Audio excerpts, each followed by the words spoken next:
Mobile phone ले online सट्टा संचालित करैयाला टीकरापारा पुलिस करीन गिरफ्तार।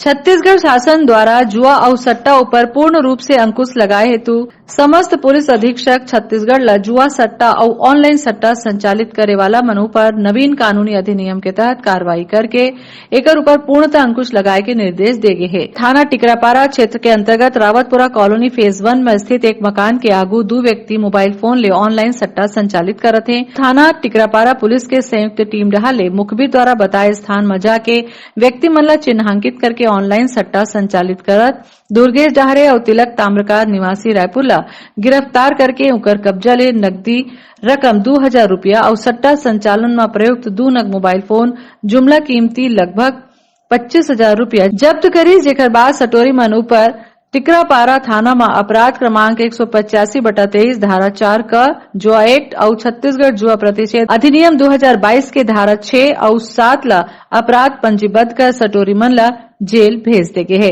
ब्यूरो रिपोर्ट उत्लंघा न्यूज।